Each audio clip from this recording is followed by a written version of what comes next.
Yes.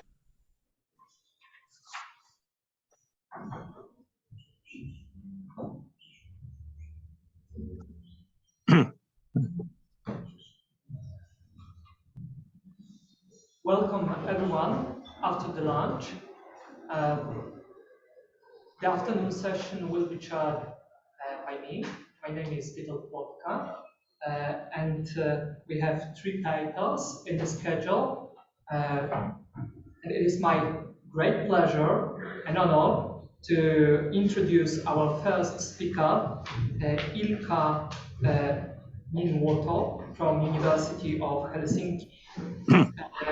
Who will present a paper on Kotarbiński's semantic Reism. The floor is yours. So first, thanks to BROЖEK for inviting me to speak in this conference on the history in and of the Lvov-Warsaw School, and especially in the section on the rise of semantics. And I have chosen to speak about Kotarbiński's semantic Reism, which I think is an important and also interesting topic in connection with the development of semantic ideas in Poland and more generally. So greetings, online greetings from Helsinki. Can I have the next slide?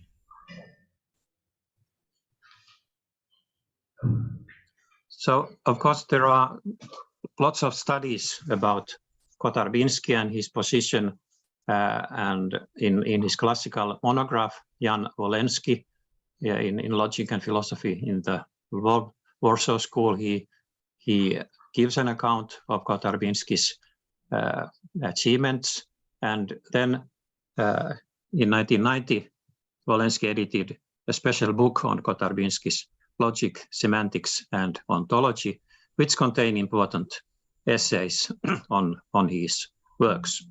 And I myself have published one paper on Kotarbiński in fact 20 years ago, and there I was interested in placing Kotarbiński in the history of philosophy of science and in the history of scientific realism. And I argued that Kotarbiński is a kind of scientific realist in his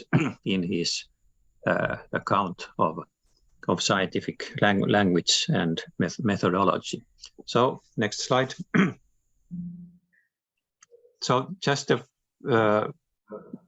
background about Kotarbiński's career, which is of course very well known to you in Poland.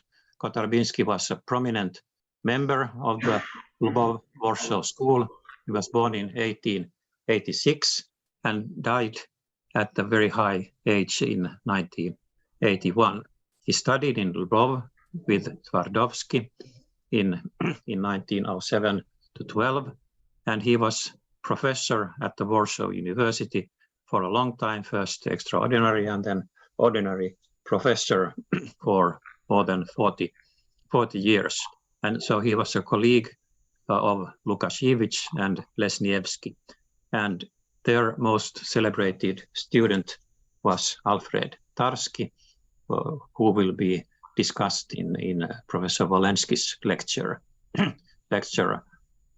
in the following paper. So Kotarbiński is perhaps internationally best known as the founder of praxeology, a theory of effective action. The book was published in English in 1965, but he made also important contributions to ontology, semantics, and methodology of science. So I will not speak anything about praxeology in this paper, but I will concentrate on his ontology and semantics. So the next slide, please. In 1929, Kotarbiński published his book known as Elementi, Elementi teorii poznania logiki formalnej I metodologii nauk. And he says there that he got invaluable help by Dina Steinberg, who was his assistant at that time. Every page, every word of the book was read by her, and later she came Kotarbiński's wife Janina Kotarbińska after the war. This book generated immediately quite a lot of discussion in Poland, and there was a critical review by Ajdukiewicz in 1930, which also challenged Kotarbiński to reformulate some of his ideas and formulations, and that review is included in the revised edition of the book, which was published in Polish in 1961, and the expanded edition also includes some of the essays that he wrote about ontology and semantics after 1929. And it was published in English with the title Gnoseology, the Scientific Approach to the Theory of Knowledge in 1966. So it includes all this material there in one book, and it's very useful exposition of all of his contributions to ontology, semantics, and methodology. So next slide, please.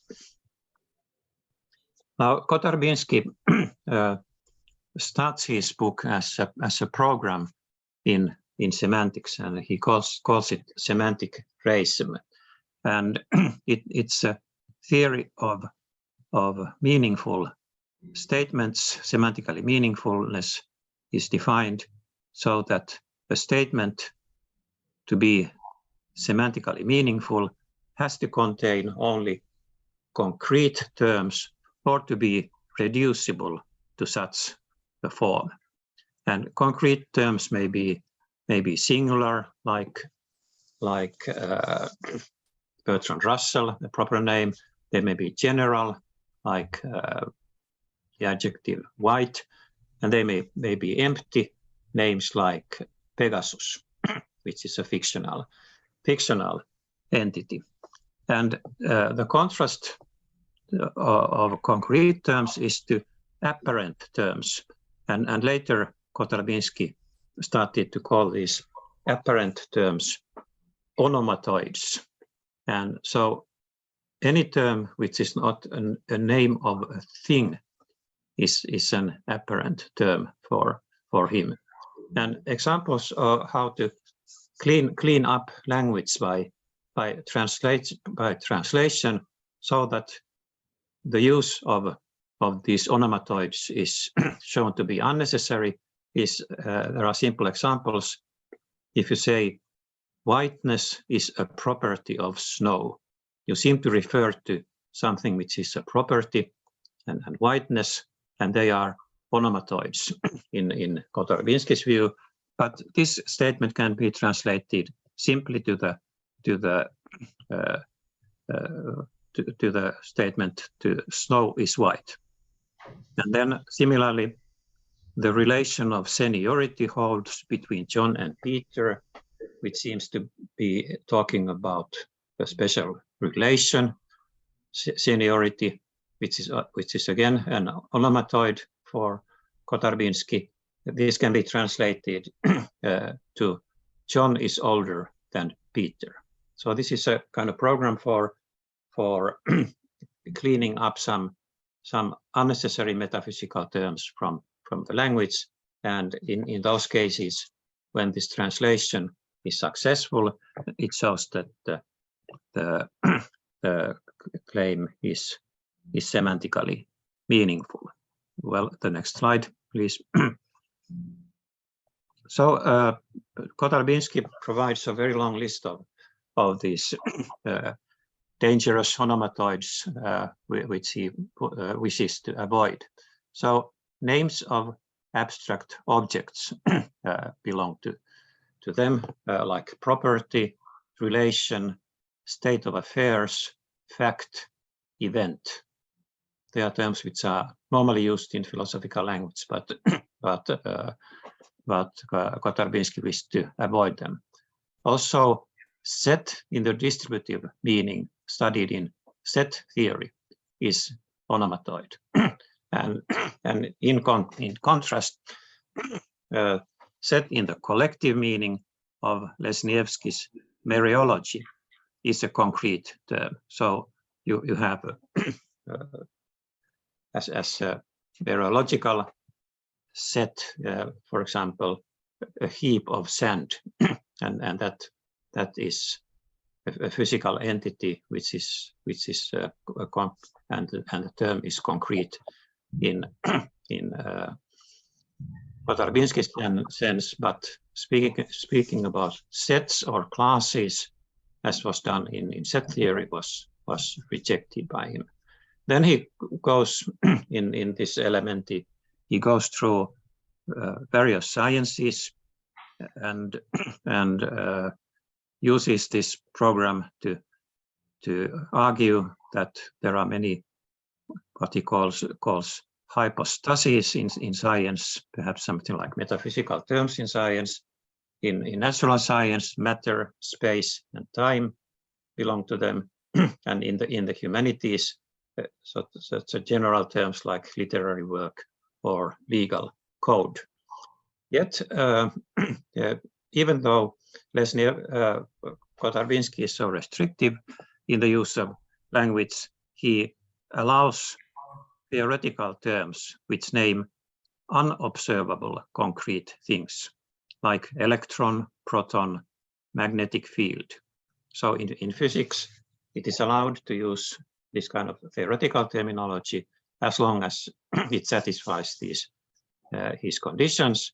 And in this respect, this is what I argued in my earlier paper. In this respect, Kotarbiński's program belongs to the tradition of scientific realism, in contrast to more narrow empiricism, which allows only talk about observational matters and doesn't allow theoretical terms which are used in theories. So the next slide. Now this semantic reism is of course linked also to an ontological picture of the world, and this he calls ontological reism. Now this emphasis on the division between the semantic and ontological aspects of his views was emphasized by Ajdukiewicz in his critical review. Now, ontological reism is formulated by the thesis that there are no other objects than things. And when Ajdukiewicz sort of challenged Kotarbiński to clarify this, he replied that things in his sense are concrete individuals located in space and time. And he also used the term concretism for this ontological doctrine. And it is also a theory about, or he has a position in the classical mind-body problem. He says that psychic beings are simply physical objects, and he calls this view pansomatism, and contrasts it with Brentano's dualist reism, which admits physical objects and mental objects, and then Leibniz's spiritualist reism, where the world consists simply of monads, which are some kind of mental individuals. So pansomatism is distinguished from these doctrines, and this means that ontological reism is, on the one hand, an extreme form of nominalism. It denies the existence of all kinds of abstract entities except individual physical objects in space and time. So this is one of the most extreme forms of nominalism ever formulated in the history of philosophy, I would think. And it's also a form of reductive physicalism. He didn't use this term, but physicalism here is related to this pansomatism,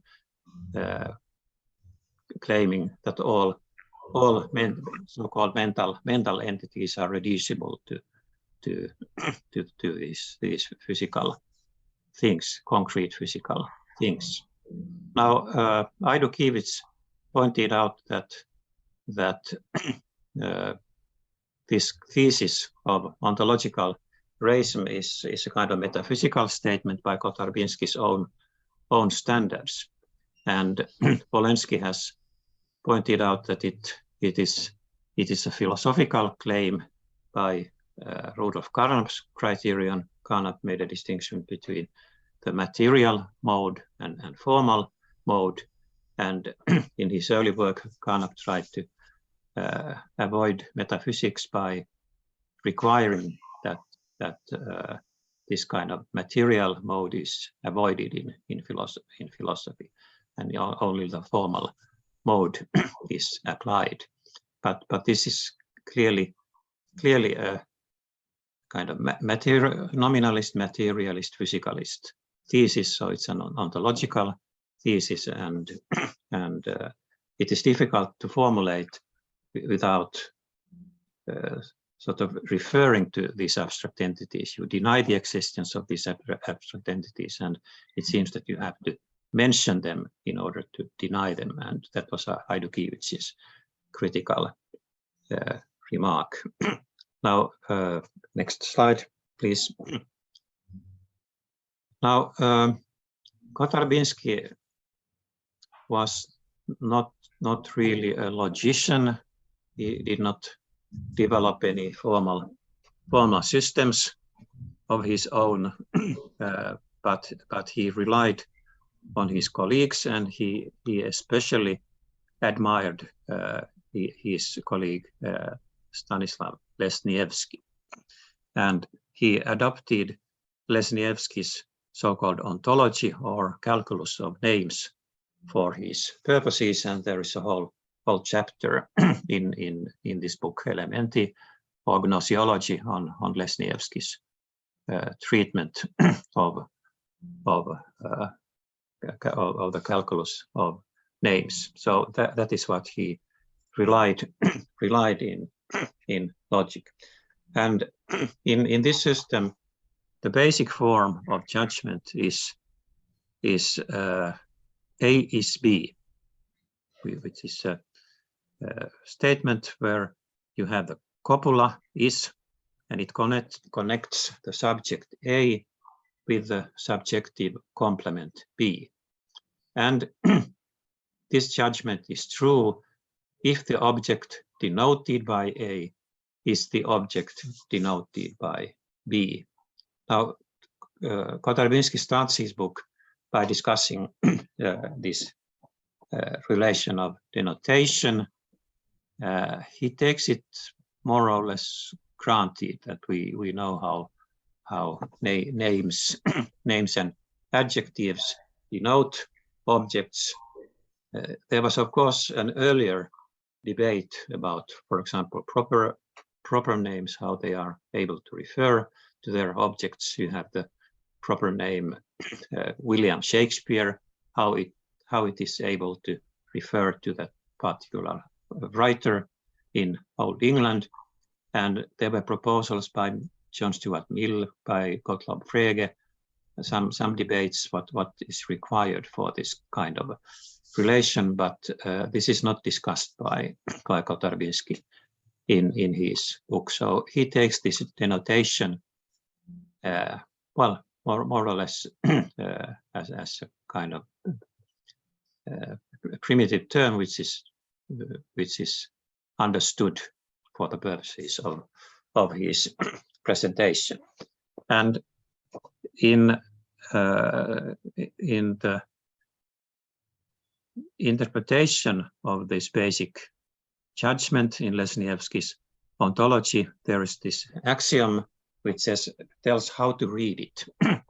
A is B should be read by there is one and only one X that is A, and for any X, if X is A, then X is B. And there is an existential assumption here, which means that if this subject term A is empty, so for example Pegasus, then this statement is false because there is no entity X which is A, which is Pegasus. So for empty terms, for empty subject terms, this statement is false. But then we have the other cases, and can I have the next slide? So for if both A and B are singular terms, then A is B is an identity statement. Socrates is Xantippa's husband, would be an example. Or Shakespeare is the author of Hamlet. So there would be identity statements, and in those cases it's quite easy to understand what this statement means. Then if A is singular, the name, and B is general, then the preferred reading is that A is one of the B's. And this was also supported by Lesniewski. And I think this kind of reading works quite well if the term B is, so to say, closed, in the sense that its interpretation can be given by a fixed finite list. So if you say, for example, that Poland is a member of the European Union, it means that Poland is one of the 27 members of EU, and you can list the members, and this reduces to a disjunctive statement that Poland is either this or this or this. You have 27 alternatives, and in that case, this kind of statement can be understood, and it refers only to concrete individuals, as Kotarbiński required. But if there are problems, if B is so to say an open term, like white or philosopher, and in that case we don't we have to explain what we mean by this kind of statement that A is B, and that would in simple treatments where you assume that you have the notion of property, then you can understand that A is B means that A has the property which is denoted by B or designed by B, and in many semantic systems allow this notion of property, and then you can explain what is meant by this kind of simple judgment. But if you don't have the notion of property, which is an onomatoid for Kotarbiński, then you need an explanation how these kind of statements can be understood. And that leads to classical debates about nominalism, I think most fully discussed by David Armstrong in many of his books. And can I have the next slide? So Armstrong distinguishes several kinds of nominalist treatments where you analyze snow is white, for example, or Socrates is white, without the notion of property. One would be class nominalism, where this B defines a class. Socrates belongs to the class of white objects, but the notion of class is also rejected by Kotarbiński's system. So this class nominalism is not available to him. And then there is what Armstrong calls resemblance nominalism, which says that these B's are similar to each other. So all white objects are similar to each other. But that would mean that you have to presuppose in your ontology a relation of resemblance. And that certainly would again be an onomatoid in Kotarbiński's sense. And then there is the answer which Armstrong calls ostrich nominalism, which gives no analysis of the term B. And ostrich is known as an animal which, when it has troubles, it puts his head, hides his head and tries to avoid the situation. And that this kind of nominalism is not satisfactory because it doesn't give the analysis of this simple forms of predication. And the same problem about predication is repeated when the subject term A is general. And in those cases, A is B is interpreted as an universal statement. Every A is B, and it is read in Lesniewski's system for every X. If X is A, then X is B, and there is X such that X is A. Again, there is an existential assumption for the subject term, but now we use this term that X is A and X is B, which are statements about predication, and we saw that there are problems in this very strict nominalist system for those statements. And then there is the question, I don't know whether Professor WOLESKI can say something about that, but there is no separate discussion of relational statements and how to analyze them in this system of calculus of names. We know that in formal logic, relations are in predicate logic not reducible to one-place predicates. So relational statements in general are not reducible to these simple forms of predication like A is B. So they would need a separate treatment. So next slide. Then some words about truth. Now, Kotarbiński follows Twardowski's tradition by treating truth as objective and absolute. And he makes remarks against the pragmatist notion of truth, which equates true and useful. And he argues again in Twardowski's along Twardowski's lines that the truth is not a relative term, so truth is absolute. And he advocates the correspondence theory of truth, and he explains it by the following kind of definition. John thinks truly if and only if John thinks that things are so and so, and things in fact are so and so. And that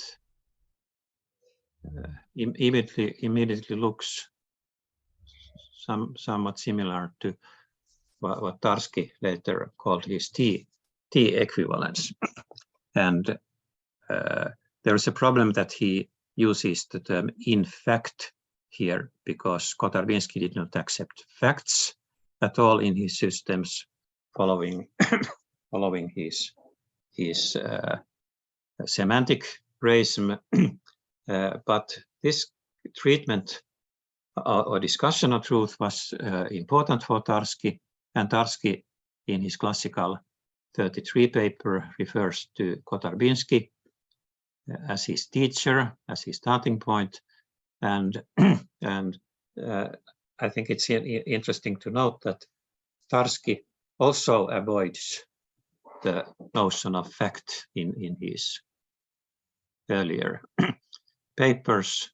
He gives the semantic definition by reference to the class of all individuals rather than facts, even though the correspondence theory is usually stated so that theory, belief or statement is true if it corresponds to facts. But this was not available to Kotarbiński because fact is an onomatoid, and Tarski's early formulation also avoids the notion of facts. He simply has this class of all individuals, and then these individuals satisfy open formulas, and then you can give a recursive definition of truth from that process. Now, Tarski's later model theory certainly used the set theoretical framework, so the notion of set was involved in defining the so-called L structures of model theory. So here Tarski deviated from Kotarbiński's advice by using the notion of set, which was rejected as an onomatoid in his system. Now the next slide. Some comparisons about these early formulations of the correspondence idea. Russell, 1911, formulated correspondence theory in terms of universals. And of course, universals are not available in Kotarbiński's system, and one can also have an interesting contrast to Wittgenstein's Tractatus, 1921, where the second sentence of the book, 1.1, states that the world is the totality of facts, not of things. And then Wittgenstein explains that sentence in his picture theory of language, that sentences are isomorphic pictures of facts. And this is a clear contrast to Kotarbiński's Reism, which takes the world to be the totality of things. And this is precisely denied by Wittgenstein, but Kotarbiński does not mention Wittgenstein in his treatment. Now, in the Vienna Circle, at the same time, they published their manifesto in 1929, the same year when Elementi appeared. They had debates on the notion of truth, and there was the phenomenalist group, Schlick, Weismann, which defined truth in the verificationist terms as a kind of correlation between statements and perceptual phenomena, or what is available by perception. And then there was this physicalist group led by Otto Neurath and Hempel in Berlin, who advocated the coherence theory of truth, because they thought that one can only compare statements to other statements and not to any extra linguistic entities like facts. Now, next slide. So I think it's interesting to see that Kotarbiński combined the correspondence theory of truth with physicalism already in 1929, and in the history of exchange between the Polish school and the Vienna Circle, It is known that Carnap visited Warsaw for the first time in November in 1930, and he met there Kotarbiński, he tells that. And some months later, he converted from his phenomenalist basis, his constitutional system with a phenomenalist basic language to physicalism, and argued that the language of unified science is physical. And then the next important step was that Carnap met Tarski in Vienna in 1935 and was convinced about the possibility of semantics. So Tarski was then successful in converting Carnap, Popper, and Hempel to accepting the objective account of semantic truth. And the next slide, which is my last one. So a conclusion, I think as a philosopher in the Lvov-Warsaw School, Kotarbiński influenced the development of semantics via his student Alfred Tarski. Kotarbiński's combination of correspondence truth and physicalism was ahead of its time in 1929. Ontological Reism, as I tried to illustrate here, shares philosophical problems of nominalism, which are still debated today, and especially the rejection of sets is problematic for those who wish to study the foundations of mathematics and use set theory there, and for the later model theoretical treatments of semantics, as Tarski was then ready to develop in the early 50s. But semantic reism is still relevant as a kind of healthy program of eliminating excessive metaphysical terminology, and I think it has an interesting place in the history of philosophy in that respect. So thank you very much.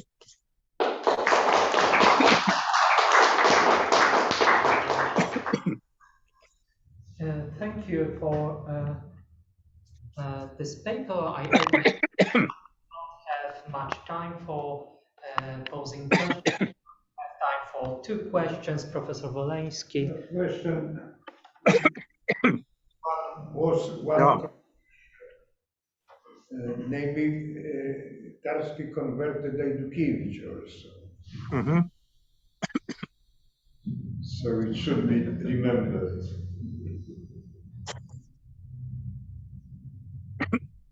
Okay. Yeah, that was certainly important in Poland too. Yes. Sorry. Please feel free. Maybe online, Professor Jadacki. Well, could you put on the screen one of first sheets or slides under the title Semantic Reism? That is third, Yeah, something like that. Well, and I would like to remind my old objection against semantic reism, not saying about ontological reism. And I would still back. Yes. Still back. It is third, I think. Third one. One back, I think. Yes. Oh, yes, one. here. Yes. Well, look at this first formula. It is, so to speak, affirmative formulation of semantic reism, because we have also, so to speak, directival. And look, what does it mean, this relation to be reducible? I understand it only in such a sense that it is equal to be synonymous. And if so, when one sentence is synonymous to another expression, so we have 2 consequences. One, that this second expression is sentence, and that this sentence is meaningful. So what do you think about such an objection? Yeah, that's an interesting formulation. So if you have two statements, you translate one to another, and translation assumes that they have the same meaning, and then one is meaningful and the other is not. Yeah. Then we have the problem that you raised. I think Kotarbiński does not really answer that, but he illustrated this reduction by these examples. These are taken from his book on the same slide, that when you seem to say something about whiteness, you can replace that. Maybe reduction is as a kind of meaning preserving translation is not the right way of understanding this. This might be better to think that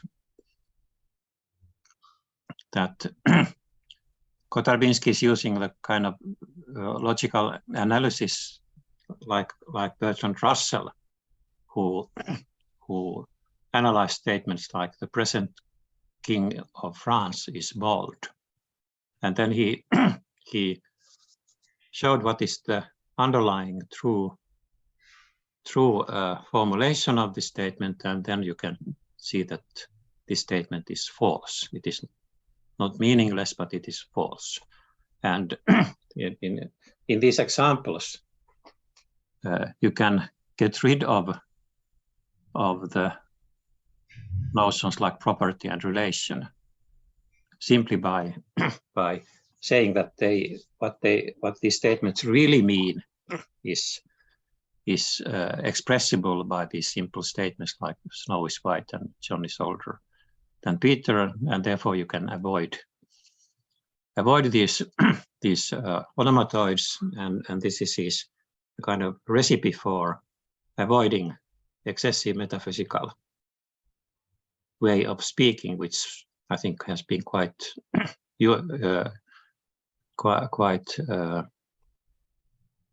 traditional in German philosophy. You have very heavy way of formulating philosophical claims by using metaphysical terms. So, but I think your objection is interesting one. Yes. But acceptable? Yeah, it depends how you understand this reduction. Yes. All right, thank you once again for the paper.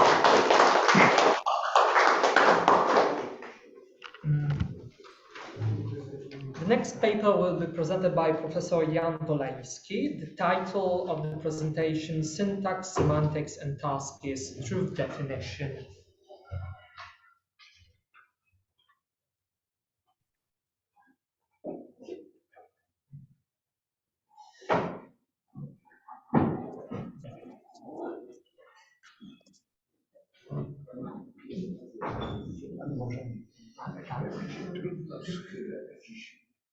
Mam od razu ten pierwszy slajd.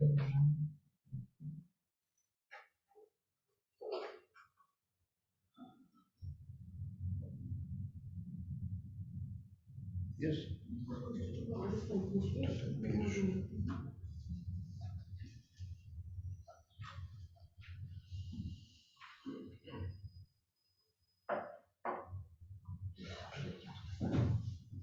Co? To proszę już ten pierwszy slajd.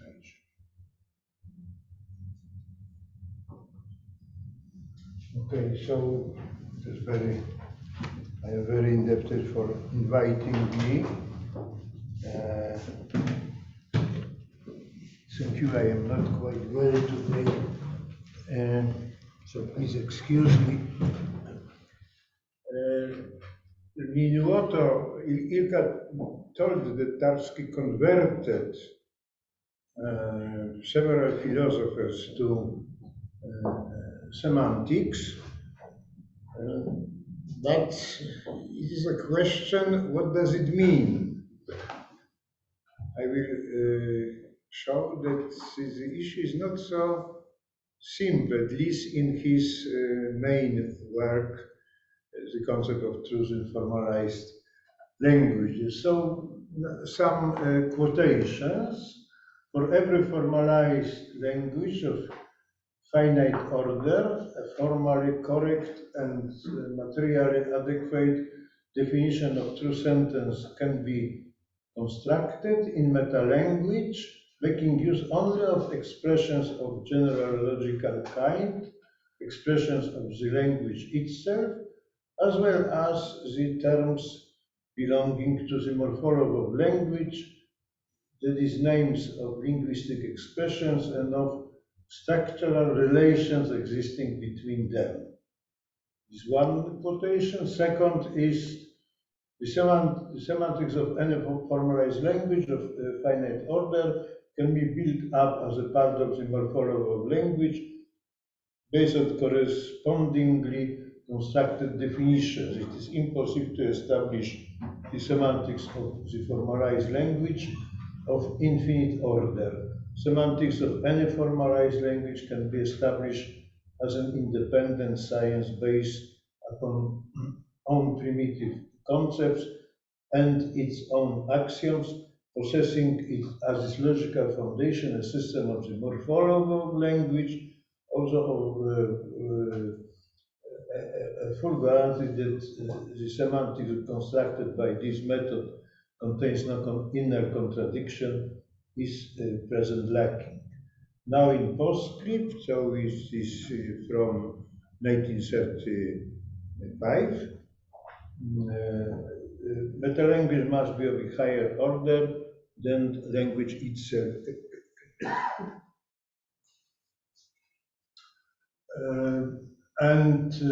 In this paper, Establishment of Scientific Semantics, the statements which establish the essential properties of semantical concept must contain, maybe I will not read this because it's almost the same. What is interesting that Tarski doesn't use the concept of syntax. I didn't find in his early works, I don't consult it after war, any use of the term syntax. So this is more morphology. Why? Perhaps he had some reservations about Carnap and so on. Anyway, it is interesting that he didn't use this concept. Carnap commented this problem in Introduction to Semantics, published in 1942 or 3, and Tarski brought to his book, Truth, and in conversation, first called my attention to the fact that the formal methods of syntax must be supplemented by semantical concepts showing at the same time that this concept can be defined by means not less exact than those of syntax. On the other hand, our conception of semantics seems to diverge at certain points. First, I emphasize that the distinction between semantical system and as interpreted language system and purely formal calculi, why for Tarski there seems to be no sharp demarcation. Second, I stress the distinction between factual truth and logical. Tarski seems to doubt whether there is an objective difference or whether it is a choice of a boundary line is not more or less arbitrary. So it is a well-known tendency of Tarski to stress a conventional element in such distinction and their relativity. So this problem of analyticity, factual and logical truth is perfect also important. However, the second point seems to me, or seems quite relevant, because Tarski played, in a sense, basic concept of morphology. Next slide, please. So how to explain? Now, only readers of Tarski's work. Remember that he worked in sim theory of types. In semantic version of Leśniewski's version, when this hierarchy of types was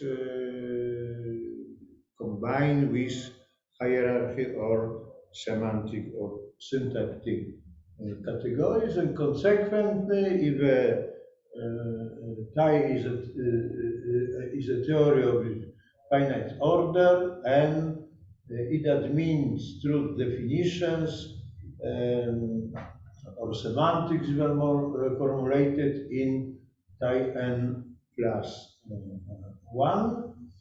And this theory is formulated in the language containing logical terms and what Tarski uses, morphological terms used in descriptions of expressions. One can consider this vocabulary as syntactic. Moreover, we assume that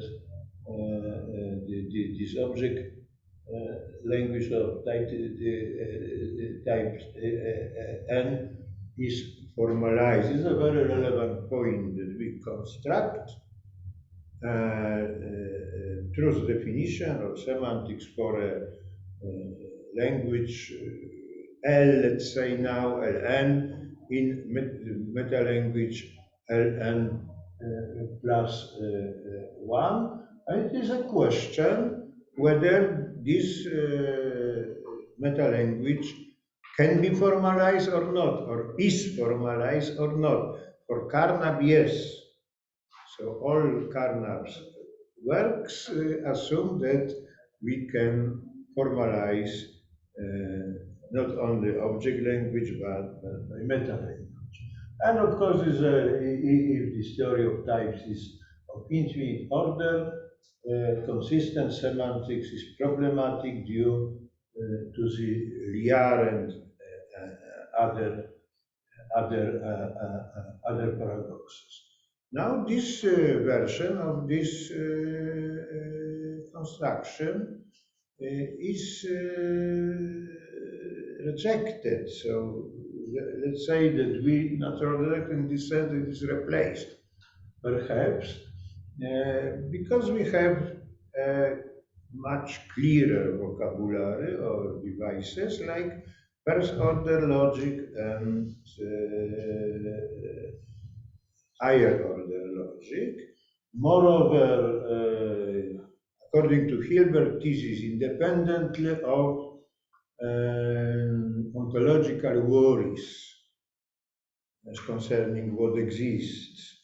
So every formal theory or every formalized theory can be presented in first order language, of course, if we add some suitable axioms. For example, identity, because identity cannot be defined in first order vocabulary. Now, this is a question what we need in order to define truth or semantics, and the studies about this question was done in Poznań, in Warsaw, in books by Murawski and Cieśliński and collaborators of Cieśliński, and it is a very interesting result that so-called weak second order logic with axiom of comprehension, it is denoted by ACA 0, is enough for constructing truth definition and semantic theory for arbitrary rich first order logics. It is a very interesting philosophically result. It's a result of, not result, but remark of Murawski, that if we build Klini-Mostowski hierarchy, so the concept of truth does not belong to any level of this hierarchy. So we can, for example, say that, well, this Klini-Mostrowski hierarchy is a complication of quantifiers in formulas, defines the sense, syntactic richness of a given formula. There is a hint that the concept of truth is richer, more complicated, more complex, and so on. Next. This last, now Gödel enters. How to compare Gödel and Tarski. So let TH be a theory enough for arithmetic, do arithmetization in the Gödel sense. So syntax of theory, TH, can be arithmetized. Gödel's intuition, the concept of truth, transcends any rigorous definition. Informally, semantics cannot be done by formal methods. So this discussion concerning, for example, Gödel's anticipation of the theorem, Tarski's theorem, that truth is not definite, is simplified because Gödel's view was stronger. According to him, at least before 1936, when he learned about Tarski's result, he denied any formal truth definition. It is philosophical, transcendental, whatever you want. Tarski's standpoint was different.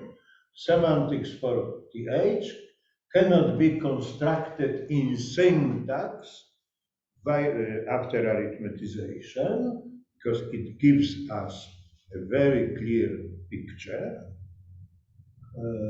but it can be realized in a richer meta-language, but without semantic terms.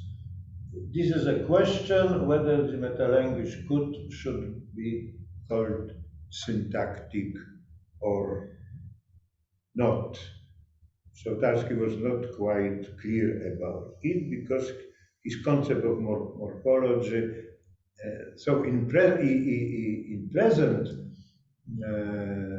explanations, we don't need to use morphology. So this concept is completely redundant. The only problem, you can arithmetize in every case, but it is a question whether this arithmetization should be always called syntactic or not. And Gödel and Tarski once again. Gödel, arithmetic is incomplete if consistent. Consistency is not provable in arithmetic. Both theorems are constructive. We can prove syntactically via arithmetization. Tarski, the set of true sentences of arithmetic is not definable in arithmetic, and this theorem is non-constructive. We cannot prove constructive. The arithmetization is not enough. In this sense, semantics is richer than syntax. So Gödel's scheme is not enough for this construction. So this Gödel changed his view because then he agreed with Tarski that truth can be defined. However, about 1933, or even there was a correspondence between Zermelo and Gödel, in which Gödel says that you miss probability and truth, what Zermelo objected to Gödel's theorem, and Gratan-Guinness considers this letter as evidence that Gödel had a theorem of undeniability of truth. It is not correct. It was not a theorem, it was only a philosophical view. Other problem, it is clear then from Tarski's construction, not so much from Gödel's, that any formalization requires a using of informal methods. And it is also clear in Tarski. He says that semantic problems are intelligible only for formalized languages, but with intuitive interpretation. So that's all. I would like to say something additional, completely not related to this, my talk. You know, we are all more or less fans, or at least interested in Lvov-Warsaw School. And I would like to point out that there is a group in Poland now who denies that there was a Lvov-Warsaw School. This is a group in Wrocław. Mr. Radosław Kuliniak. They don't smile because they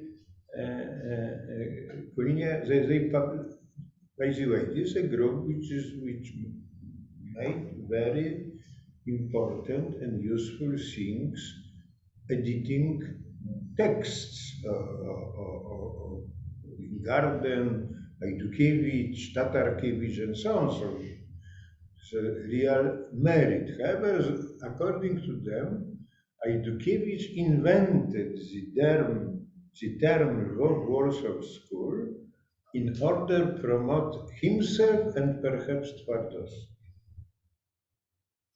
If you don't know, so Ajdukiewicz used first time this term in Paris in 1935-6. Anyway, in his welcoming speech to the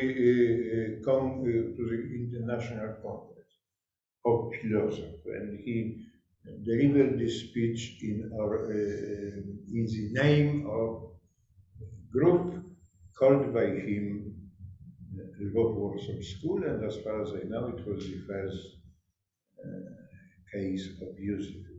So I point out this because it's a very stupid, I guess, solution. I wrote a review of this book, and Kuliniak wrote me a very angry letter, but he repeated this, that Ajdukiewicz invented, it was Lvov School, and Lvov School covered Twardowski, Ajdukiewicz, and Ilkka, all together. Okay, so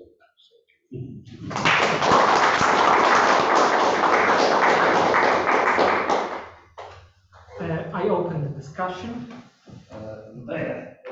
Make a comment to your last remark, and in particular that you have noticed that I am smiling when you have mentioned Kuliniak. Of course, I agree that they made a great, this group has made a great effort in editing several things of Garden, Tarkiewicz, etc. But this is one thing. But the second thing is a level of accuracy of the treatment of this, which is which we can find in the comments, footnotes, and in particular they have wrote three volumes of the some fightings of communists against. The level of these three books for me, it's I don't want to use a strong word, but in many places there's just a stupidity, and the kind of a style of rhetoric is not like in Lvov-Warsaw School, but rather like in these communist heroes which are described as fighting against. I must say that I was first of all I was surprising that Kuliniak, who was I think he was working on Kant, and German idealist philosophy was taken such a work, and with some group of people who are unknown to me. And then when I have taken a look at these 3 volumes, really some comments show that they really don't want what, for instance, what is it, for instance, Ajdukiewicz conventionalism? Yeah, so they have some mistaken ideas of przegląd filozoficzny, we review. That's why I'm smiling when I propose about you know, to put silence on this. Thank you. Feel free. We have a lot of time, 15 minutes for discussion, notes, remarks. Yes, maybe online.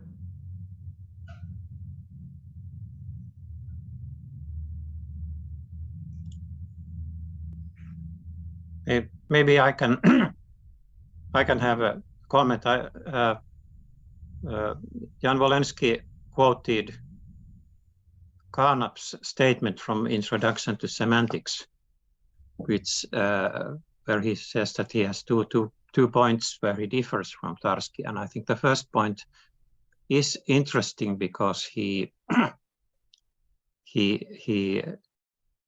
notes that Tarski was following what was kind of normal view of this Lvov-Warsaw School is to study interpreted languages.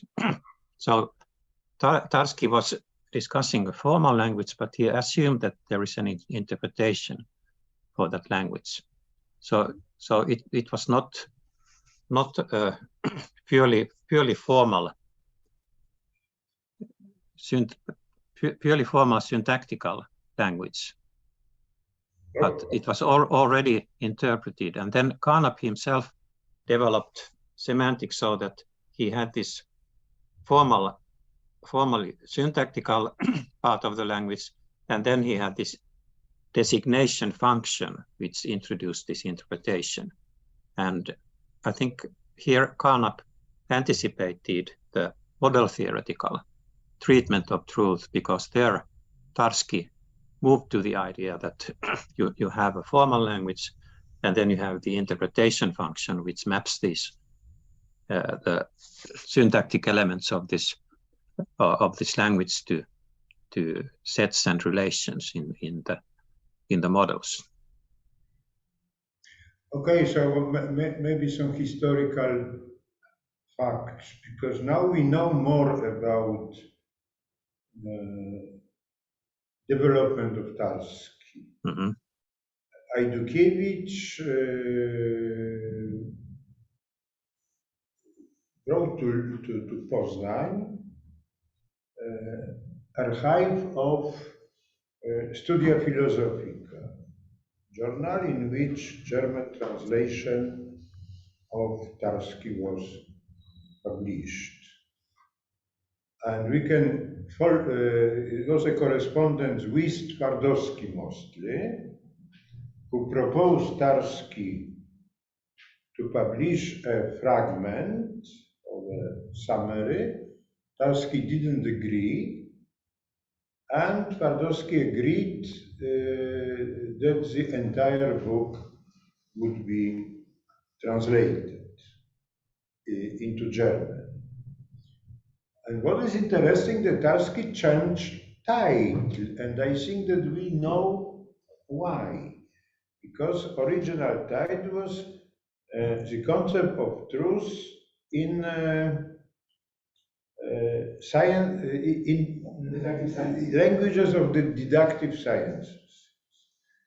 My first idea was that this title is in English not very elegant.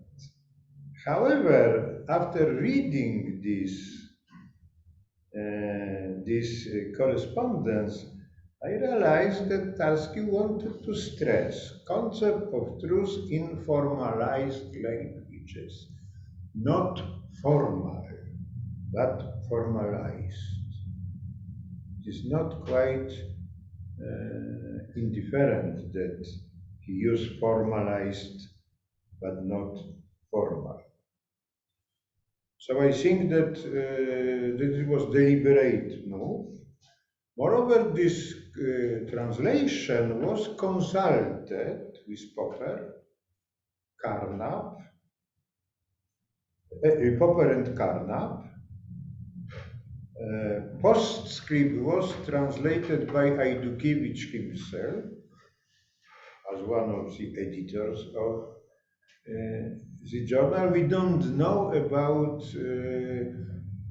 proposals of Popper and Carnap.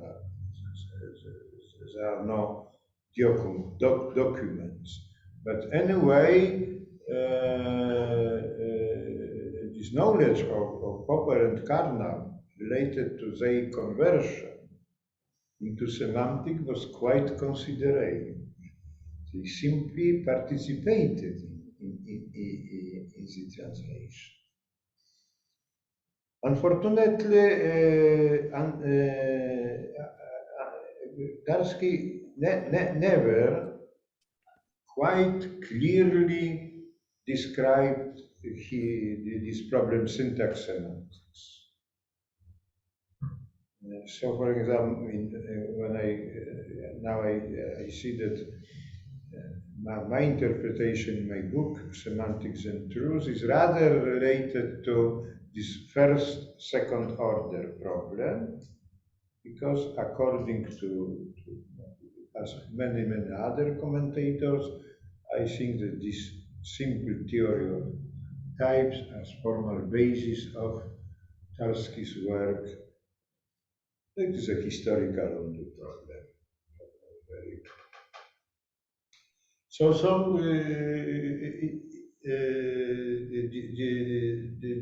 this question that language should be formalized is in other way there is no possibility to do logic. But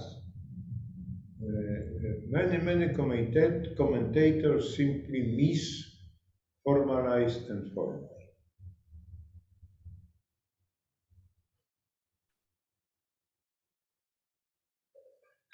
Thank you, Professor Jadacki. I have such, so to speak, naive understanding of meta-language of a given language, namely that L, for instance, is a meta-language of language L with asterisk, when in the first language, if the first language contains names of some expressions, namely sentence, for instance, of the first language. And could you, Janek, explain me what's the essence of this problem of syntactical or semantical character of a meta-language of a given language, if it is possible, of course, in a few minutes? Well, now we know via arithmetization. Arithmetization is a syntactic device, and we can first of all we translate language into itself, and then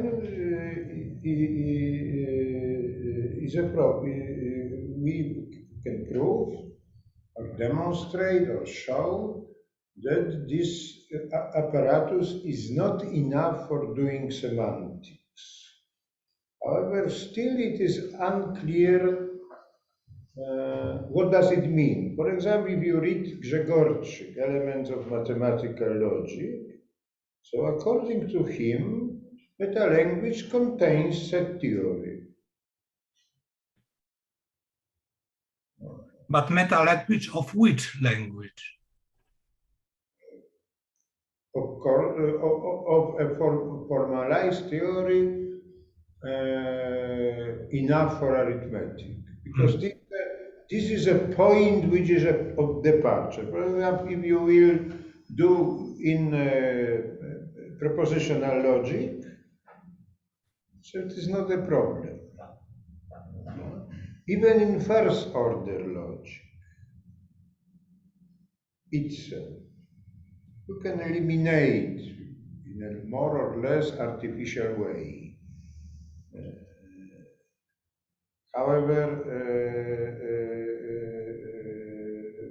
But of course, if you do model theory for first order logic, equation changes. Yeah.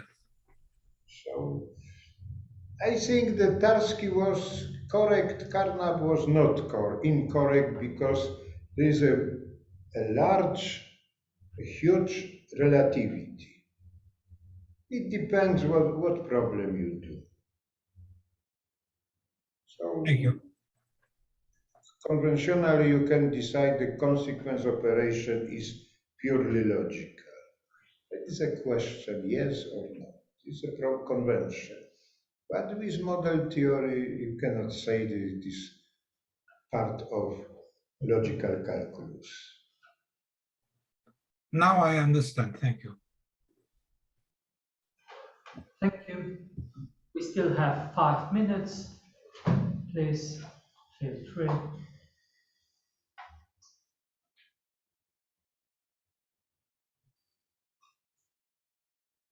Maybe online.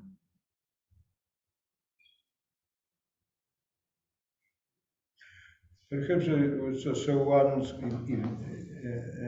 one detail concerning Carnap.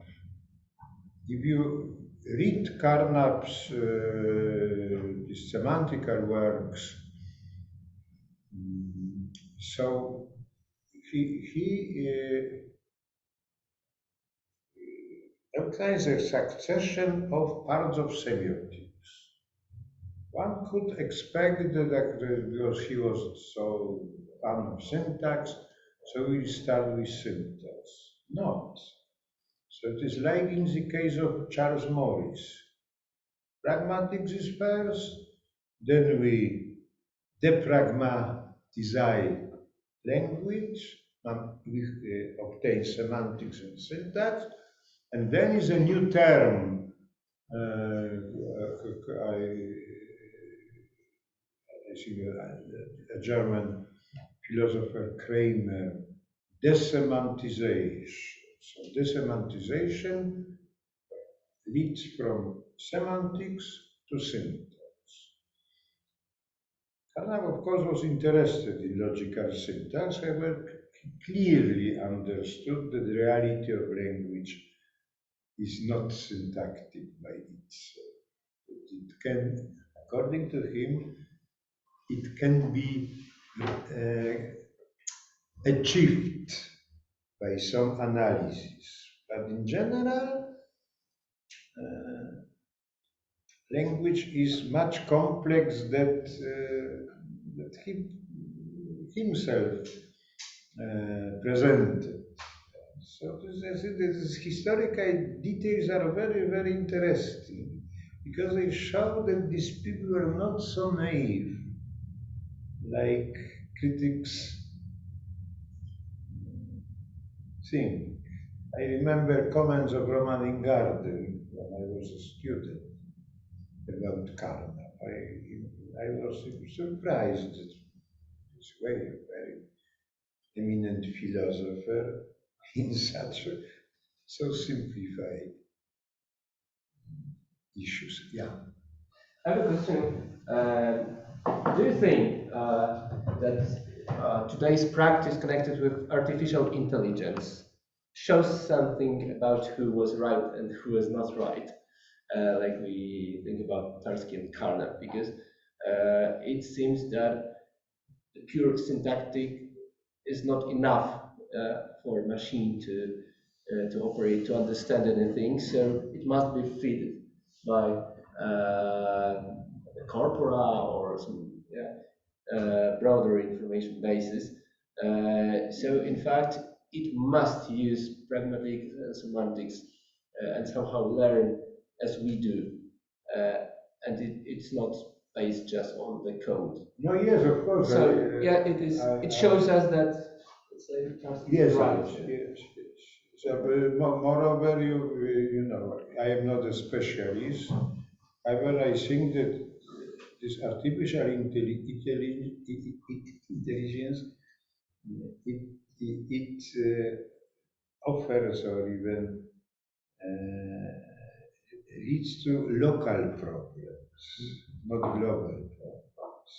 And these local problems are obviously rooted in some intuitions, and sometimes these intuitions are okay, sometimes not. And it was from the beginning. I think that it started in the 60s, when How Wang constructed a program to prove all theorems of Principia Mathematica. Positional theorem. That's all. And was a surprise. Actually, not of propositional calculus. It was a surprise because the program proved something more. That is a question because we have no clear interpretation. Program was wiser than programmist, yes, or programists made a mistake, which was discovered by, so to speak, mechanical behavior of. The same was with Turing and his famous test. And thank you for the discussion once again for the paper.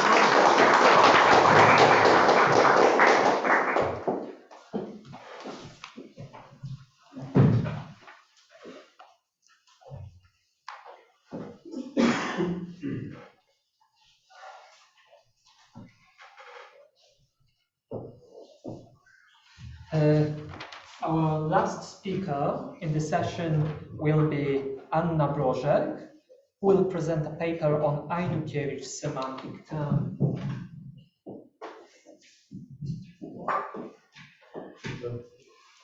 I would like to start from one remark. We are here in the Faculty of Philosophy in Alfred Tarski's room, but in our faculty, in this very building, there is also a room of Kazimierz Ajdukiewicz and a room of Tadeusz Kotarbiński. So we have rooms of three heroes of this session here in this building. So I think we choose the right place to do this session. Okay, so maybe I will sit because it's a little place in here. I will speak about Ajdukiewicz semantic term, and I'm glad that some problems that I will be talking about were partially presented by former speakers, so I will just skip them in order to save some time. My aims are to present the background, the core, and the result of Ajdukiewicz semantic term, which took place between 1934 and 36. The crucial point of this term was Ajdukiewicz talk Problemat idealizmu transcendentalnego w sformułowaniu semantycznym. In English, it was translated into English as a semantical version of the problem of transcendental idealism. And this paper was presented at the Third Polish Congress of Philosophy in Krakow in 1936 and published 1 year later. It's important to stress that this Congress was also, for instance, the beginning of the Krakow Circle, another topic of our conference. Why I use the term semantic turn? Professor Wański also used the term semantic conversion. Well, Ajdukiewicz himself used the term turning point with reference to this moment of his intellectual development, but also, as we already saw, the turn towards semantics was an essential step in the development of philosophical investigations of the Lvov-Warsaw School as a whole. As already pointed, in 1953, Ajdukiewicz published an article on Professor Schaff's article about my philosophical view, so it was this part of discussion with Marxist philosophers.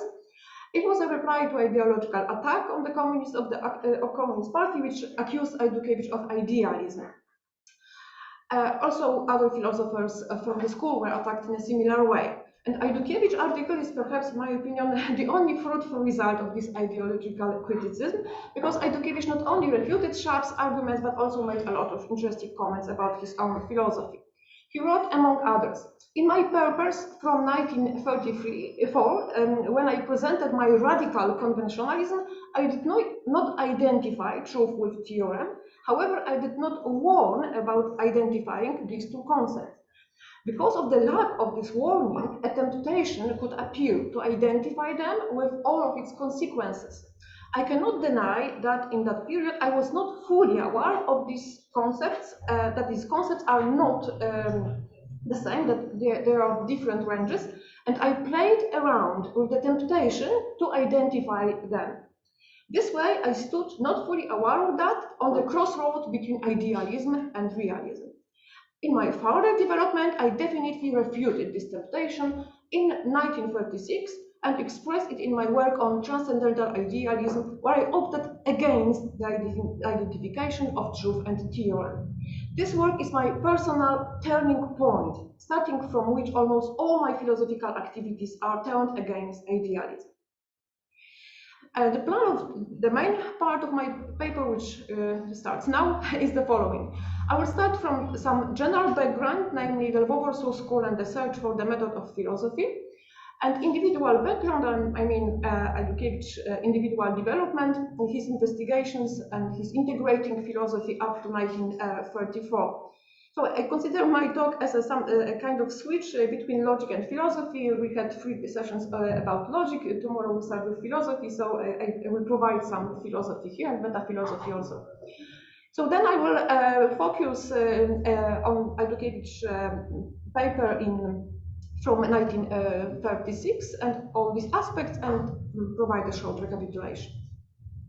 So general background, the Lvov-Warsaw School and the search for the method of philosophy. The Lvov-Warsaw School, as you all know, but let's repeat it once again. It was a branch of analytic philosophy founded in Lvov, or Lviv, as my colleague Stepan Ivanek will argue tomorrow. From 1918, the second important branch of the school existed in Warsaw. Methodological ground of the school were the postulates of clarity and justification, also respecting the results of science. Among the methods used in philosophical investigations, there were analysis, paraphrase, axiomatization, and of course also all broadly understood logical tools. In my opinion, the phenomenon of the Lvov-Warsaw School, which is for sure a real phenomenon, may be divided into some let's say, branches or currents. Of course, the most important branch was philosophical, but there was also an important psychological branch initiated by Twardowski in Lvov, together with Witwicki, Kreutz, and so on. And of course, logical branch, which main center was here in Warsaw, but not only here. And the main philosophical branch also can be divided somehow into currents, namely psychological descriptive currents. I mean this descriptive psychology, which Witold talked about, evolved in the Lvov-Warsaw School into semiotic direction, and in all investigations about judgments and concepts became investigations about sentences and terms and names and so on. There was a central current, and that was this mathematical logical current. The main representatives of mathematical logical currents were Śniewski, Łukasiewicz. I think that such philosophers as Ajdukiewicz, also Kotarbiński and Rzeszowski perhaps belong to this central current, which was perhaps they were perhaps the best philosophers of the school. Now Twardowski is always an important person, and we should start from him. What are important elements of Twardowski's philosophy that were inherited by Ajdukiewicz? First, philosophy was, according to Twardowski, a group of scientific disciplines. It was descriptive, empirical, psychology, and logic, considered by him as the basic of philosophy, basic philosophical disciplines. Twardowski respected traditional problems of philosophy, and he was also a philosophical optimist. It was inherited by Twardowski's student. I mean that he believed that problems of philosophy are meaningful, they are solvable, and they are solvable through analysis, conceptual distinctions, revision of old arguments, and so on. Also, Twardowski introduced truth as the central problem of philosophy in the Lvov-Warsaw School by his paper on so-called relative truths. Then Twardowski also introduced to his students, to his school, the problem of the relation between thought and speech.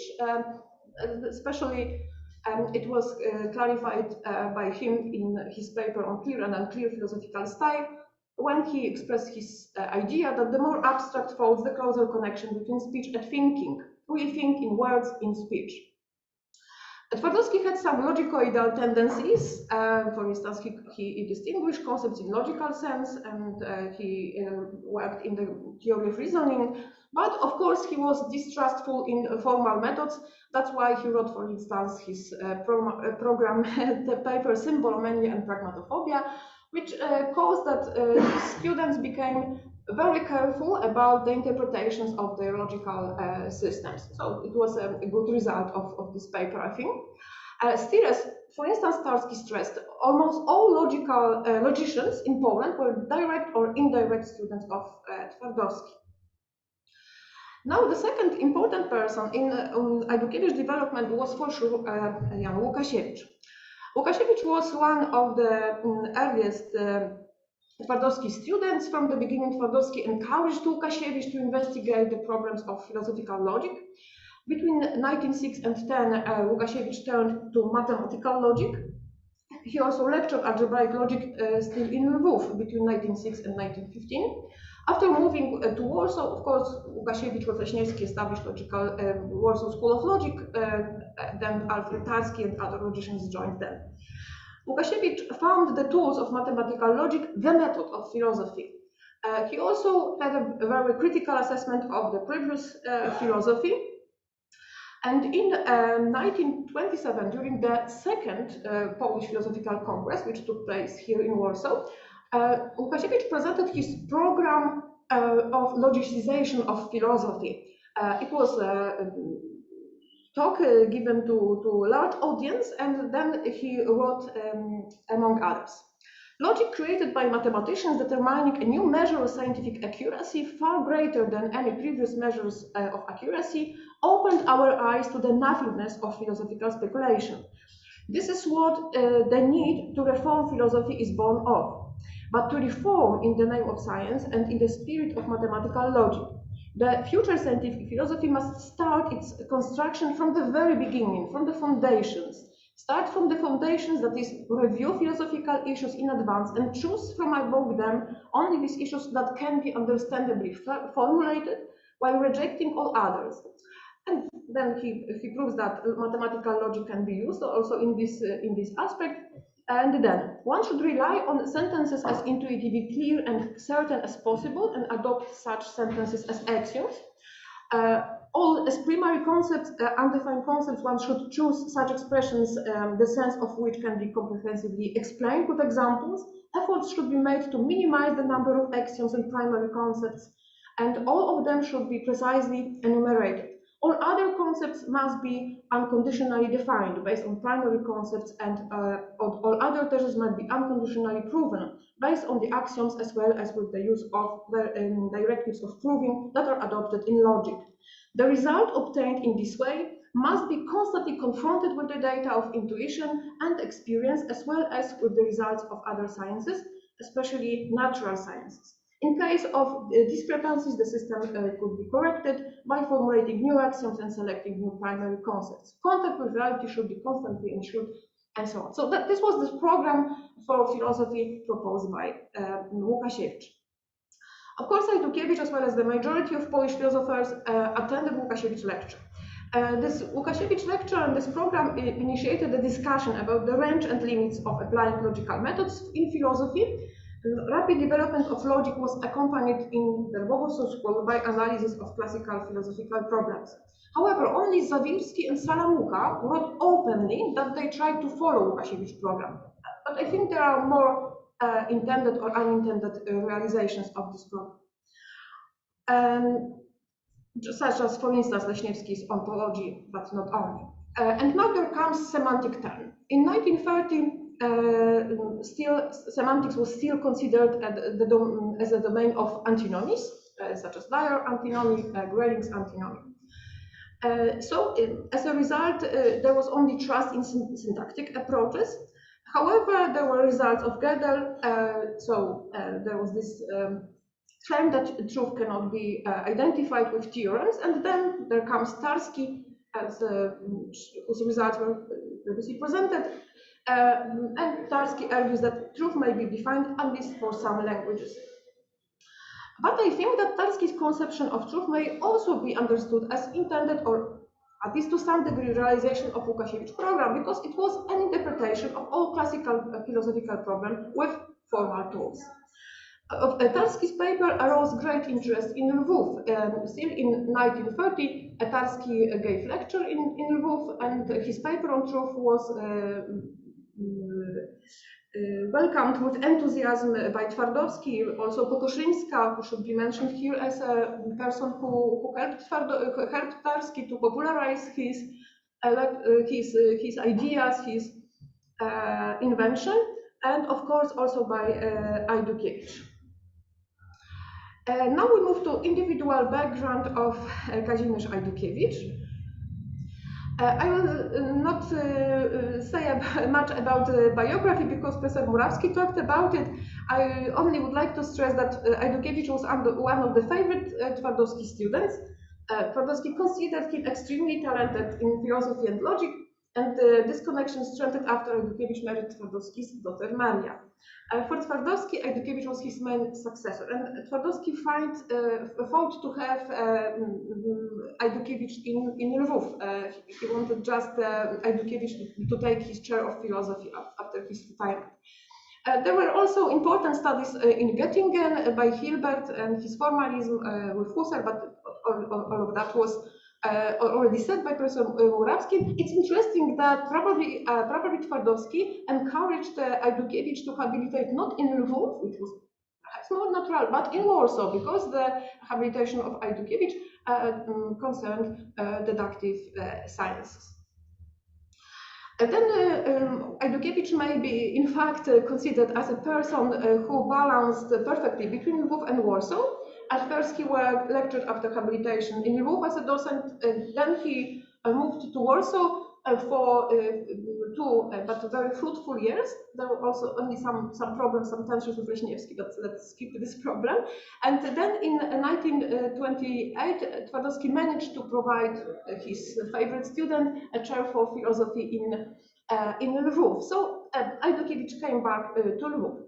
And then there appeared a great period for Ajdukiewicz, extreme creative period, because the most creative and fruitful results of Ajdukiewicz were published between 1930 and 1937. Just to mention some papers on the meaning of expressions, 31, language and meaning, 34, the word fiction and conceptual apparatus the same year, textbook Logiczne podstawy nauczania, logical foundations of teaching, on the problem of universals, syntactic connection, scientific world perspective, a semantic version of the problem of transcendental idealism on justice. So extremely fruitful period for Ajdukiewicz. One should also mention that Ajdukiewicz became one of leading philosophers among Twardowski's students, and in fact he was a leader of Polish group at international congresses. That was mentioned by Professor Woleński, that he provided this opening, welcoming talk about logical anti-irrationalismus in Poland. He invented the hallmark of the school, the term anti-irrationalism. And in fact, he identified the phenomena of the Lvov-Warsaw School, but of course it was a real phenomena and not only his imagination. And now we move to this turn, yes, from syntax and pragmatics to semantics. So what happened between 1934, when Ajdukiewicz published in Erkenntnis his 2 papers with his theory of language and his radical conventionalism, and 1936.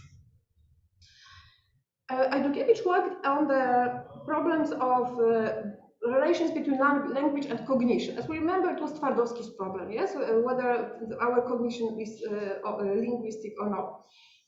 So there were some epistemological motivations of Ajdukiewicz conception, because he was convinced that the conception of cognition that takes place without any influence of language seems to be a castle in the air. He also was convinced that the choice of language determines the way we get knowledge of reality. So we need the concept of language and meaning if we want to explain this idea, but about 1930, semantics was considered a school of antinomies. So what we can do, let's construct, it was the answer of Ajdukiewicz, the concept of meaning only on the basis of syntax and pragmatics.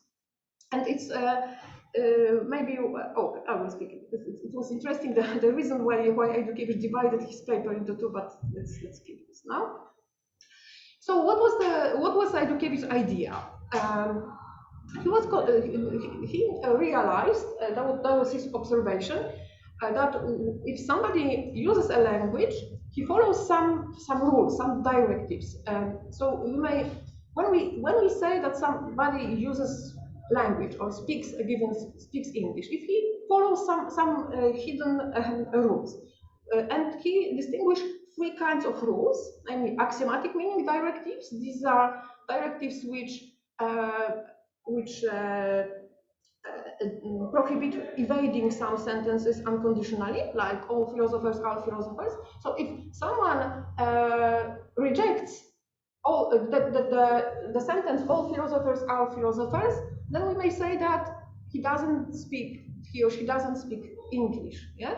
Because it's something wrong with such a person. So these are axiomatic meaning directives.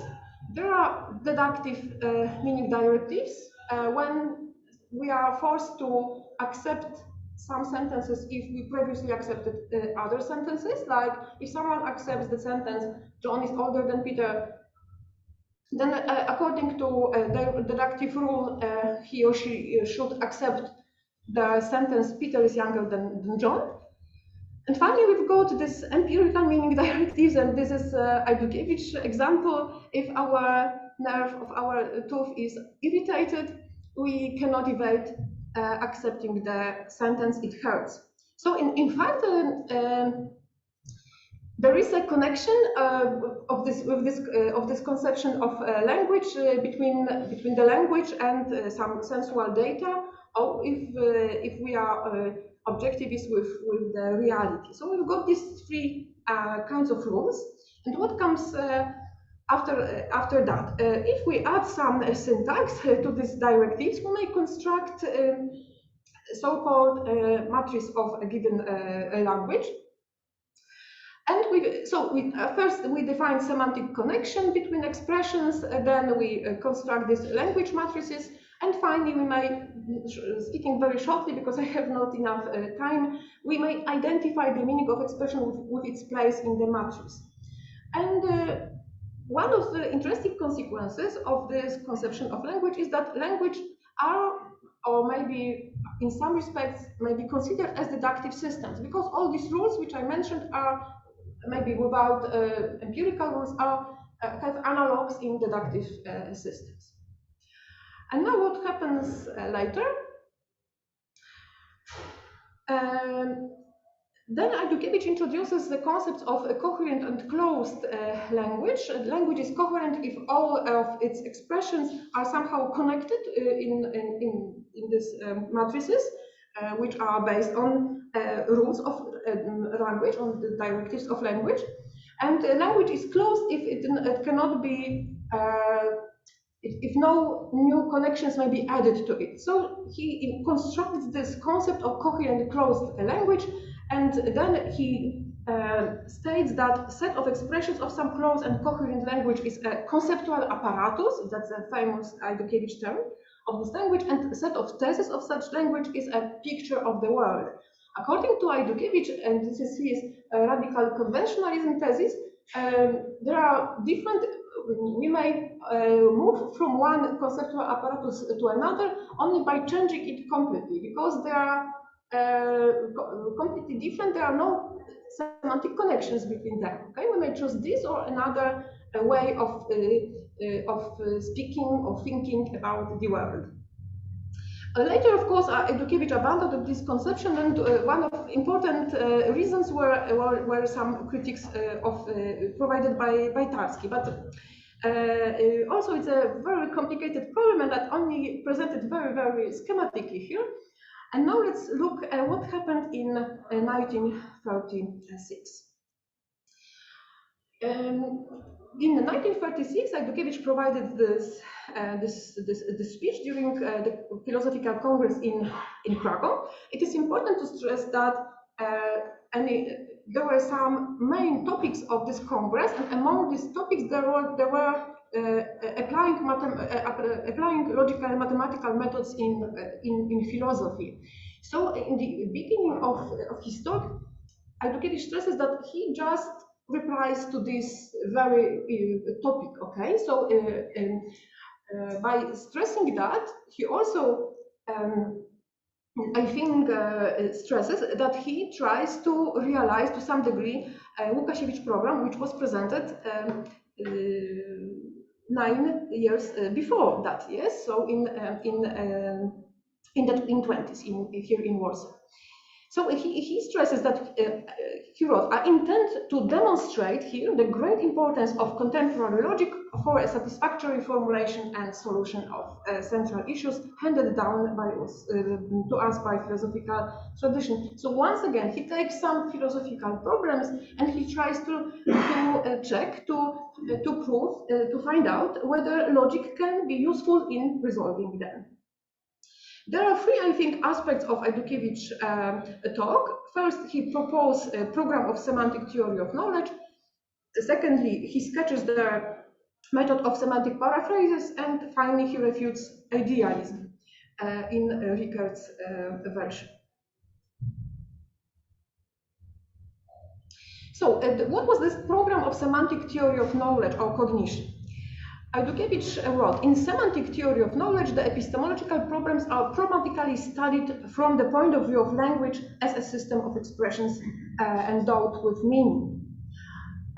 He also stressed from the logical viewpoint, knowledge consists of Sätze an sich or Begriffe an sich in Bolzano's sense, which are referred to by some as products, by his teacher Twardowski, of course, and processes of thinking. By others as expressions by objective mind, and so on. One can characterize them simply as the meaning of statements and of terms, with a proviso that meaning is taken here not in psychological sense, but in this objective sense. These meanings are relativized to language. And then this implies that any sentence about judgments or concepts in the logical sense, for any such sentence, there exists an equivalent sentence of terms whose meaning are those judgments and concepts. And one may also shortly say that, according to Ajdukiewicz, if logic is axiomatized ontology, or at least contributes to it, and he gives some examples how, in his paper, how logic provides some issues, it resolves some ontological issues like theory of relation, of elementhood, and so on. Then metalogic, which was a new area of studies in the Lvov-Warsaw School, may be interpreted or as epistemology, or may contribute to it. So we've got this analogy sketched by Twardowski. Namely, we've got metalogic, which concerns deductive systems, and we've got semantic theory of knowledge, which concerns language. He wrote, there is a close relation between the semantic theory of knowledge, whose statements concern languages as systems of expressions which determine meaning on the one hand, and metalogic, that is the theory of deductive systems on the other hand. And Ajdukiewicz also proposed this resolution of the problem of transcendental idealism. And namely, he gives an example of how to apply the results of metalogic in order to analyze and in consequence to refute some thesis of theory of knowledge. And he tried to find something, and his idea was to take transcendental idealism in the form of Rickert. He wrote that Rickert version of transcendental idealism was the best to analysis because he at least understands something from that what Rickert wrote. And it was interesting that in Rickert's approach, Ajdukiewicz found some analogies between what Rickert identifies in language and what are his directives of meaning. Yeah, it was interesting because we showed that really, in fact, Rickert also identifies deductive, axiomatic, and empirical rules. He calls it differently, but there is something like that. So what are Ajdukewicz's stages of this process of analysis and finally refutation of transcendental idealism? The first, we take a thesis of transcendental idealism, which reads: reality is nothing but a correlate of the transcendental subject.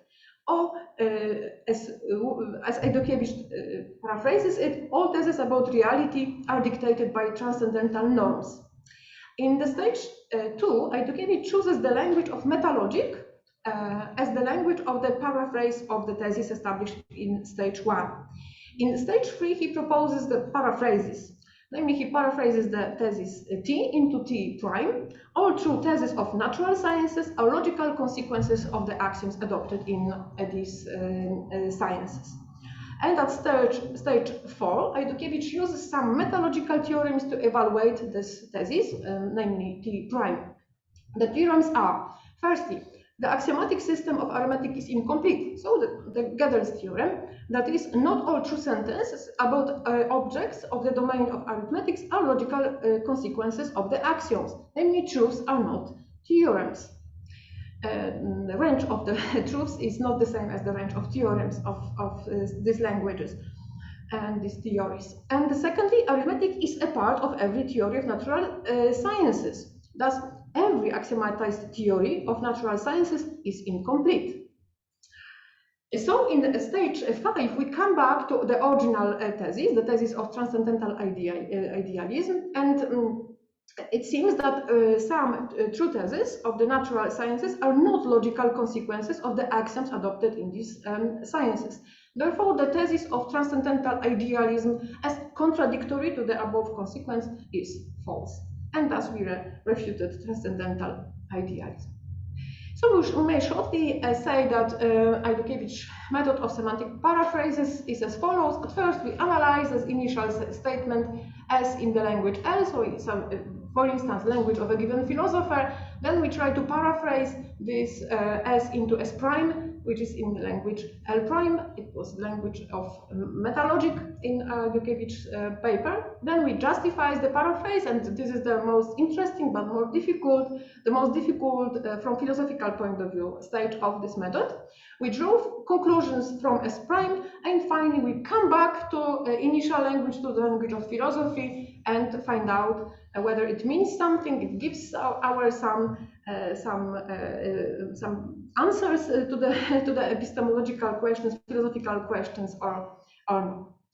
Okay, and I know that it was very I didn't manage to come into details, but it was only a sketch. And to close my talk, just short remarks.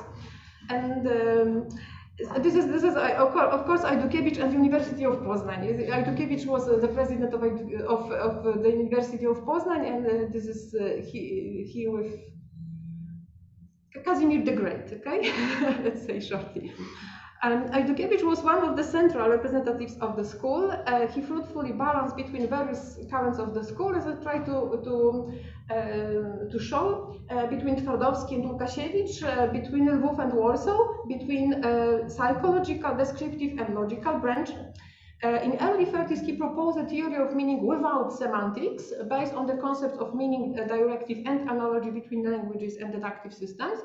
Now, in 1936, there comes There comes the semantic turn in a connection to Łukasiewicz program of logicization of philosophy. Ajdukiewicz proposes the program of semantic theory of knowledge and sketches the analogy between metalogic and this approach to philosophical problems. And finally, referring to Geddes and Tarski's result, Ajdukiewicz proposed the solution of the problem of transcendental idealism and the method of semantic paraphrases. So thank you for attention, and that's my proposal. Quite soon we are going to have dinner, unfortunately only not for online participants, but so this is my proposal, and Ajdukiewicz also. All right, thank you for this very rich presentation. The first question, Professor I Walter. must tell you a story. It was told by Jerzy Pelc, who was a witness of this. It was 1954, was preparation to first Congress of Polish Science, to celebrating the 10 years of Polish Republic, and was a philosophical section. An introductory speech had Adam Schaff mentioned. And it was Ajdukiewicz, Kotarbiński, other younger people, Pelc also. And Schaff says that now Professor Ajdukiewicz has a chance to make a self-criticism and resign from his idealistic views similar to Kant's. And according to Pelc, everybody was very sorry, and people were silent. And Ajdukiewicz stand up, said to Schaff, "There is one difference between me and Kant. I have wife and 2 children."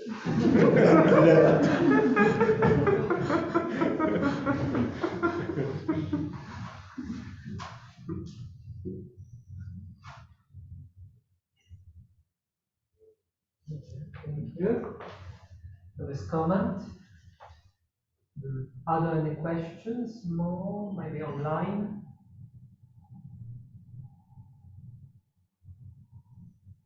Everybody wants to have dinner, no?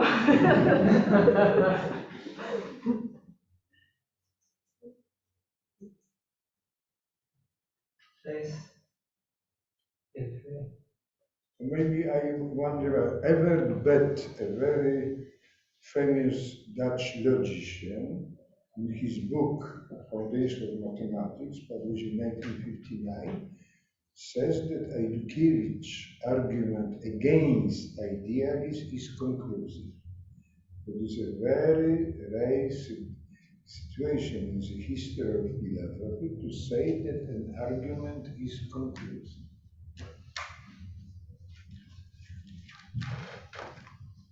Thank you. And maybe questions online? No? So, Professor Liński, I think. okay. Professor Liński, please. Yes. Thank you for the talk. I'm learning more about the early history of the Lvov-Warsaw School. And I wanted to know about the notion of an axiom. It came up in connection with my talk about Łukasiewicz. And the notion seems to be one which is somehow relative, that there can be different axioms for logic rather than some one class of logical laws that are basic. We can have some laws in which some axioms from which the principle of non-contradiction can be derived, for example, as opposed to seeing it as a fundamental law of logic that must be an axiom. How does this notion of different axiomatizations of logic fit with the criticisms of Kant and idealism? Is there seems to be no choice about following Kant on what the axioms of thought are. Well, I'm not sure what Ajdukiewicz would answer here, but I think some members of Warsaw School of Logic were surprised that there may be various axiomatization, but it came out that it is so they have to accept it, yes. But if you say about this different axiomatization, I thought about the analogy of between that and radical conventionalism, which I presented as a conception where there are various views of the world which are incompatible. But I think the problem of axiomatization is quite different, because we have different axioms, but we have the same thesis, yes, in, for instance, propositional calculus. And here in Ajdukiewicz conception of radical conventionalism, we would have different conceptual schemes and different theses on reality. So Ajdukiewicz radical conventionalism explains, for instance, radical changes in science, like turning from Newtonian picture of the world to Einsteinian picture of the world, when we had to change something suddenly and quite dramatically. Okay, there are some bridges between these two pictures of the world, but some essential, some crucial points are different. Okay, in these two approaches. So I think this the problem of various axiomatization is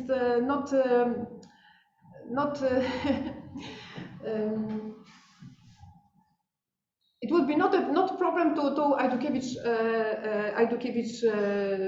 investigations here. I think, but I'm not sure. Yeah. Analysis would be needed here. All right. Thank you for this question and for the whole discussion. Let join me thanking Anna for her efforts to organize the conference as well. I think it's only the half time of the conference, but it's the perfect occasion to thank Anna for the organization and her efforts.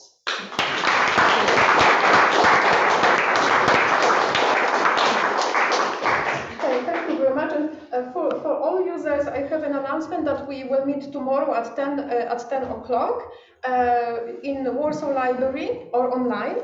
And for participants who are present here in Tarski's room, the speakers are invited to Kazimierzowski's Pałac in the main campus of University Campus to dinner, which starts in half an hour. So we've got 30 minutes. Thank you once again, and see you tomorrow.